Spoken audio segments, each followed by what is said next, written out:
Hello friends, good afternoon. Welcome to Sam Biology class. Friends, today we shall discuss about bacterial transformation. Bacterial transformation is a process of horizontal gene transfer by which some bacteria take up DNA fragments from their environment. Transformation was discovered by a British bacteriologist Frederick Griffith in Streptococcus pneumoniae, also known as pneumococcus, in 1928.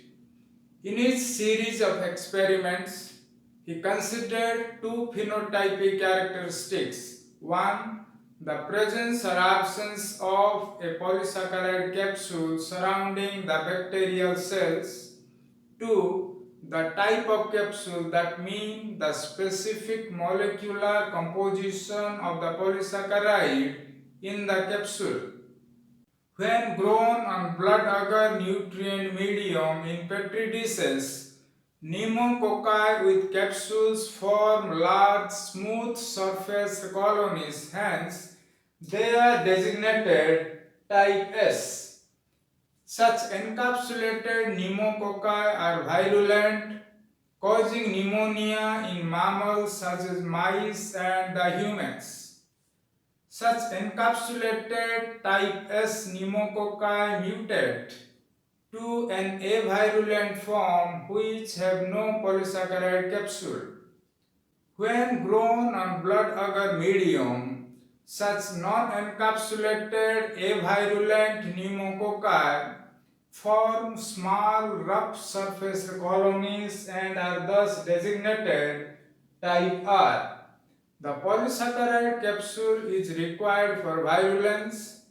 It protects the pathogen from phagocytosis by the host leukocytes. And the polysaccharide capsule can be of different antigenic types such as type 1, type 2, type 3 and so forth, depending on the molecular composition of the polysaccharides. So, there are two types of pneumococci. Number 1, type S, which is encapsulated and therefore virulent, and it forms large smooth colonies. And number 2 is type R, which is non-encapsulated and therefore avirulent, and it forms small rough surface colonies. Griffith's unexpected discovery was that when he injected heat-killed type 3S pneumococci plus live type 2R pneumococci into mice, many mice died of pneumonia, and live type 3S cells were recovered from these experiments. But when the mice were injected with heat-killed type 3S pneumococci alone, none of the mice died. So the virulence which was observed in last experiment was not due to few type 3S cells that survived the heat treatment. One more important point is that live pathogenic pneumococci that were recovered from the last experiment had type 3 polysaccharide capsule. The result is important because non-encapsulated type R cells can mutate back into encapsulated type S cells. But whenever such a mutation occurs in type 2R cells, the resulting cells will be type 2S, not type 3S. So, this transformation of type 2R into type 3S cells cannot be explained by mutation.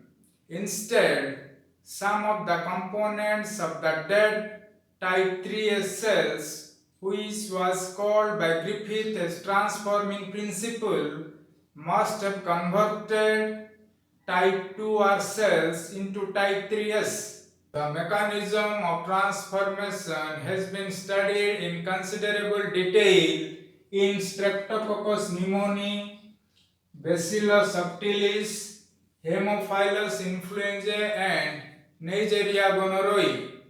The basic process is similar in all four species, however, there are variations in the mechanism.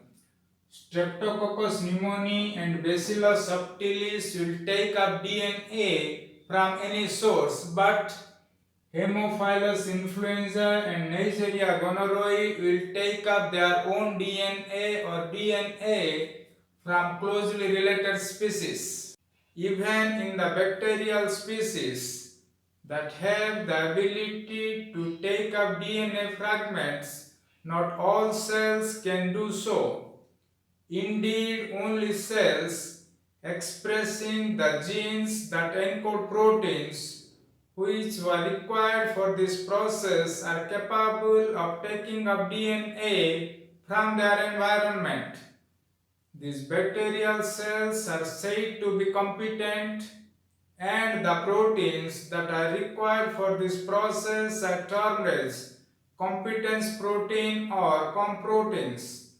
Bacteria develop competence during the last phase of their growth cycle. Let us focus on the mechanism of transformation in Bacillus subtilis, in which the competence genes are located in clusters. Each cluster is designated by a letter, for example, A, B, C. The first gene in each cluster is designated A, second gene B, third gene C, and so on. Thus, the protein encoded by the first gene in fifth gene cluster is designated COM-EA. COM means competence. Friends, this figure shows the mechanism of transformation in Bacillus subtilis. This is a competent bacterium having DNA receptor and translocation complex on its surface. This complex is responsible for binding and uptake of DNA.